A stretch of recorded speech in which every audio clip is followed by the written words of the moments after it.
আসসালামু আলাইকুম viewers, power grid Bangladesh PLC junior হিসাব সহকারী পোস্টে আপনাদের সবাইকে স্বাগতম। নম্বর প্রশ্ন বলছে যে 1 থেকে 23 পর্যন্ত সংখ্যার যোগফল কত? তাহলে এখানে 1 থেকে 23 পর্যন্ত সংখ্যা, এখানে কিন্তু হচ্ছে ক্রমযোজিত সংখ্যা, অর্থাৎ 1 এর পরে 2, তারপরে হচ্ছে 3, তারপরে হচ্ছে 4, এইভাবে হচ্ছে ক্রমযোজিত সংখ্যা। আর এখানে আমরা জানি যে হচ্ছে ক্রমযোজিত সংখ্যার হচ্ছে যোগফল নির্ণয় একটা সূত্র আছে, সেটা হচ্ছে যে n ইন্টু হচ্ছে n প্লাস 1 বাই হচ্ছে 2। এখানে n হচ্ছে n তম পদ, এখানে n তম পদ হচ্ছে 23 তম পদ। তাহলে এটা হচ্ছে একটা সূত্র। আর এখানে এরকম ক্রমযোজিত সংখ্যা না দিয়ে যদি বলতো 1 এর পরে 3, 3 এর পরে 5, 5 এর পরে 7, অর্থাৎ এখানে একটা ধারাবাহিকতা রেখে যদি যোগফল বের করতে বলতো, তাহলে কিন্তু আমরা ধারার যে সূত্র আছে, যে হচ্ছে যোগের সূত্র, তাহলে সেখানে কিন্তু আমরা n তম পদ ধরে কিন্তু করতাম। কিন্তু এখানে বলছে জাস্ট যোগফল কত। তাহলে এখান থেকে হবে হচ্ছে 23, তাহলে এখান থেকে হচ্ছে 23, তাহলে এখানে 23 যোগ 1 বাই হচ্ছে 2, তাহলে এখান থেকে হচ্ছে গুণ করে দিলে কিন্তু অ্যান্সারটা বের হয়ে যাবে। তাহলে এখানে হবে হচ্ছে 23 গুণন 24 আর নিচে হচ্ছে 2, তাহলে এখান থেকে 2 দ্বারা কাটলে থাকে হচ্ছে 12, তাহলে এখান থেকে 13-এর সাথে 12 গুণ করলে কিন্তু কত হবে, 3 দুগুণ হচ্ছে 76 হবে, এখানে 276। অ্যান্সারটা হচ্ছে 276।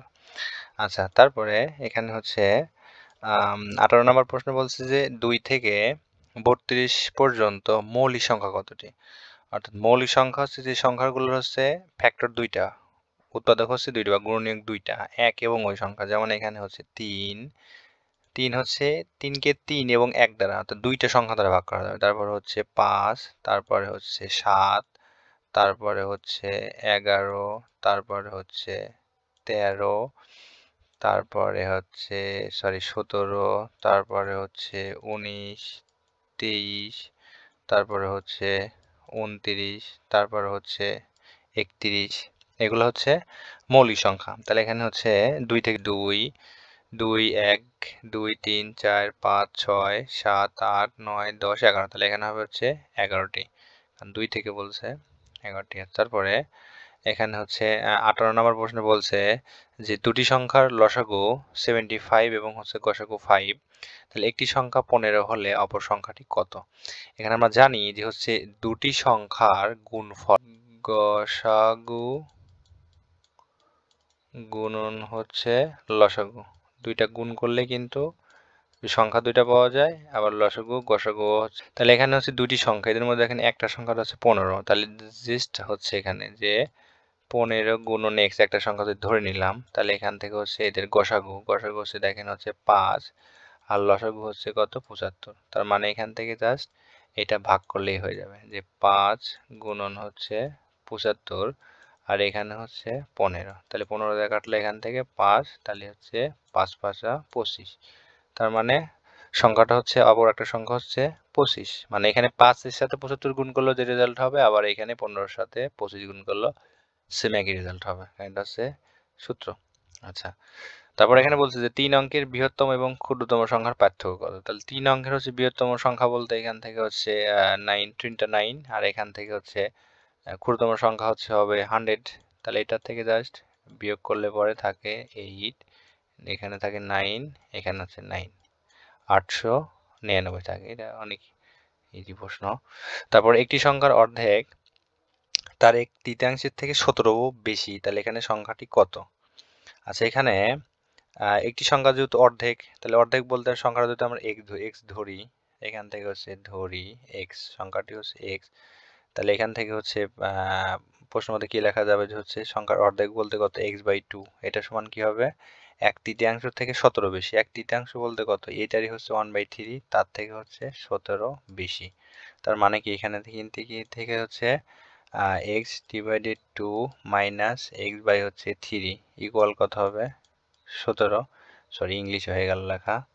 আচ্ছা, তারপর এখান থেকে হচ্ছে এটা লসাগু করলে কত হবে, 6, তাহলে এখান থেকে হচ্ছে 3x মাইনাস 2x সমান হবে কত, 17। তাহলে এখান থেকে 3 থেকে 2 বার দিলে x সমান থাকে, যার এটা গুণ করতে হবে। তাহলে এখানে 17 গুণন 6, তাহলে এখানে 6 7 42, 6 কে 6, আর একে হচ্ছে 4 হচ্ছে 10, 100 হচ্ছে 2, তার মানে হচ্ছে অ্যান্সার 102। আচ্ছা, তারপরে এখানে বলছে যে একটা ধারা দেখানো হয়েছে এখান থেকে যে 13 পরে 17 25, তাহলে এখানে 13 দেখেন 13 হচ্ছে এখানে, তারপরে 4 যোগ করছে, তাহলে 13 তারপরে 4 হচ্ছে 17, তাহলে এখানে লিখছে আবার 17, তাহলে 17 এর পর লিখছে 25, তাহলে হচ্ছে 17 আর এখানে দেখেন হচ্ছে 8 এটা হচ্ছে কত 25, আবার এখান থেকে লিখছে হচ্ছে 25, তাহলে 25 আর এখানে হচ্ছে 8 দুগুণ 16, 25 আর 16 দেখেন হচ্ছে 41, তারপরে এখান থেকে 41 এর পরে কত হবে, তাহলে এখানে হচ্ছে 4 এর গুণিতক আকারে দেখেন গেছে যেহেতু 4 8 16, তারপরে এরপর ডেফিনেটলি 32 হবে, তাহলে এখান থেকে 4 আর 3 এর 7, তাহলে এখানে হবে হচ্ছে এখানে 73, এটা হচ্ছে ঘ।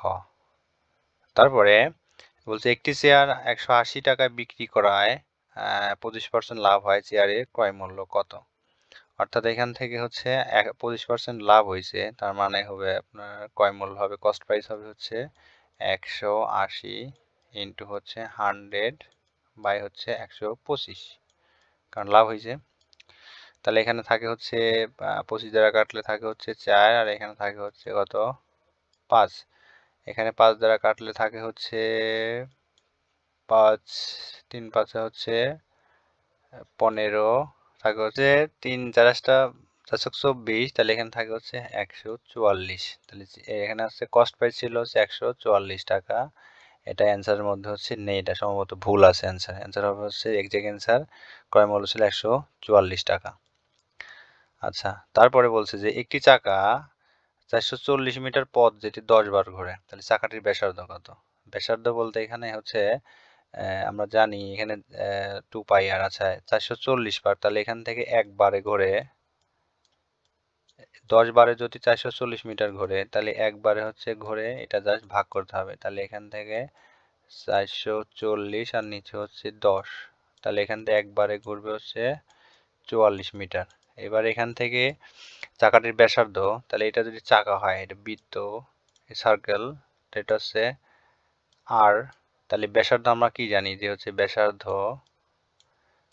ব্যাসার্ধকে হচ্ছে আর দ্বারা প্রকাশ করা হয়, এখান থেকে ব্যাসার্ধ আর, তাহলে এখান থেকে ব্যাসার্ধ হচ্ছে 44 বার ঘুরে, মানে এখানে এই যে পরিধিটা, তাহলে এখানে বৃত্তের পরিধি আমরা কি জানি যে পরিধি হচ্ছে 2 পাই আর, পরিধি সমান 2 পাই হচ্ছে আর, এখানে আরটা হচ্ছে ব্যাসার্ধ, তাহলে তাই যদি হয় তাহলে এখান থেকে পরিধি হচ্ছে 44 মিটার, আর এখান থেকে 2 পাই হচ্ছে আর, তাহলে এখান থেকে আর সমান হবে হচ্ছে কত 44/2 পাই। এখানে পায়ের মান হচ্ছে, এখানে দেখেন যে ক্যালকুলেটর ছাড়া যে পায়ের মান আমরা লিখি যে 3.14 হচ্ছে 16, এই পাইকে লেখা যায় হচ্ছে যে 22/7, অর্থাৎ এর মান 22/7, যা করলে এটা একই হয়, তাহলে এখান থেকে হচ্ছে 22/7, তাহলে এখান থেকে লেখা যায় হচ্ছে 44, 22, তাহলে এখান থেকে নিচে আসলে একটু উপরে চলে যাবে, তাহলে গুণন হবে হচ্ছে 7, আর নিচে থাকে হচ্ছে 2 গুণন হচ্ছে 22, তাহলে এখান থেকে হচ্ছে এই যে 22/44, তাহলে এখান থেকে শুধু থাকে হচ্ছে 7, এটা হচ্ছে 22 এটা কেটে যাচ্ছে, এভাবে লেখা যায় 2, এখান থেকে 2 2 কেটে গেল, বা 22 44 44 থাকে হচ্ছে 7, তাহলে এখানে হচ্ছে এই চাকাটির ব্যাসার্ধ ছিল হচ্ছে 7 মিটার, এটা হচ্ছে তৃতীয় প্রশ্ন।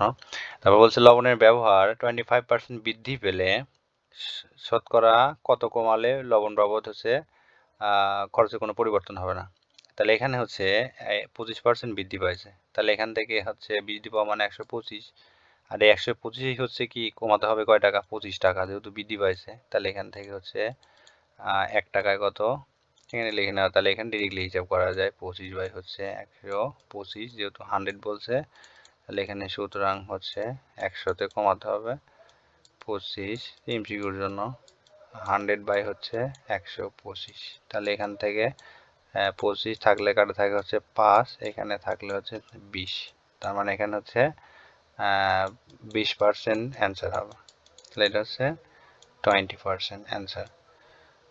আচ্ছা, তারপরে এখানে বলছে যে কোন ত্রিভুজের 3টি বাহুকে বর্ধিত করলে উৎপন্ন বহিস্থ কোণ 3টির সমষ্টি কত?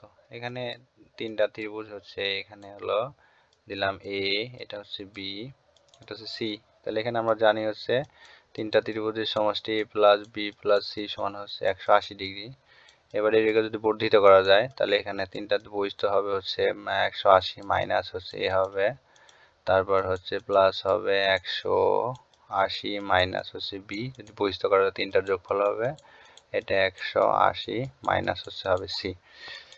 তাহলে এখান থেকে হচ্ছে তিনটা যোগ করলে হবে হচ্ছে 3 8 54, 500 হচ্ছে 40 মাইনাস এ মাইনাস বি মাইনাস হচ্ছে সি।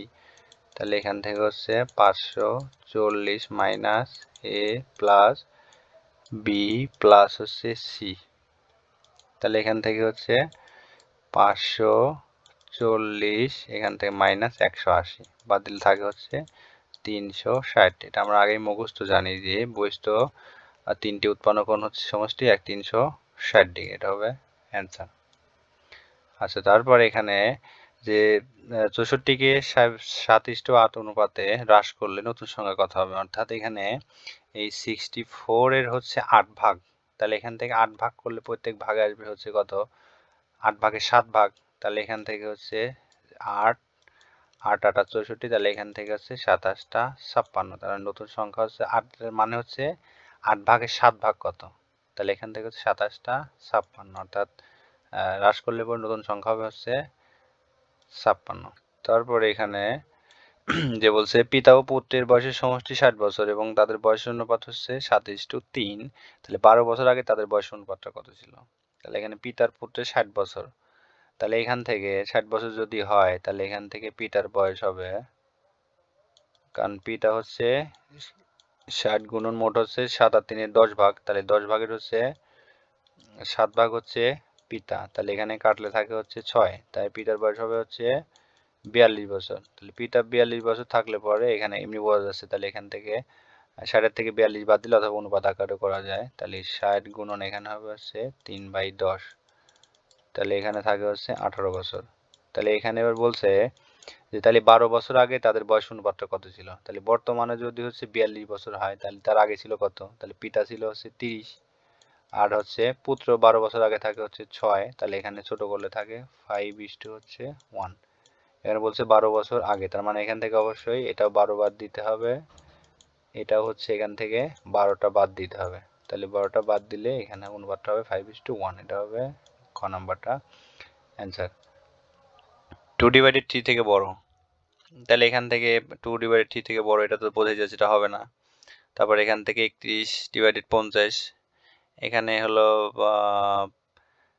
সংখ্যাটা উল্টা পাল্টা দিয়েছে, এখানে যদি হরগুলো যদি একটু সেম টাইপের হতো যে হচ্ছে 9 বা 11, তাহলে এখান থেকে হরগুলো লসাগু করার পরে করা যেত, কিন্তু এখানে দ্রুত করার বুদ্ধি হচ্ছে যে 2/3 মানে হচ্ছে কত 0.66, তারপর এখান থেকে হচ্ছে 3.1, এটা ভাগ করলে অবশ্যই ছোট হবে 11/87, তার অনেক দূরত্ব, লব এবং হরের মধ্যে ব্যবধান অনেক, তা মোটামুটি হচ্ছে এটা এটা হচ্ছে এটা থেকে বড় 9/11। আচ্ছা, তারপর বলছে একটি সমবাহু ত্রিভুজের প্রতিবাহুর দৈর্ঘ্য 10 মিটার হলে ত্রিভুজটির ক্ষেত্রফল কত। এখানে আমরা জানি সমবাহু ত্রিভুজের ক্ষেত্রফল কি, যে হচ্ছে √3a² বাই হচ্ছে 4, এটা আমরা জানি। তাহলে এখান থেকে হচ্ছে √3, তাহলে এখানে হবে হচ্ছে কত 100, তার নিচে আছে কত 4, তাহলে এখানে 4 দ্বারা কাটলে থাকে হচ্ছে 25, তাহলে অ্যান্সার হবে হচ্ছে 25√3, তার মানে এখান থেকে ত্রিভুজটির ক্ষেত্র হবে হচ্ছে 25/3।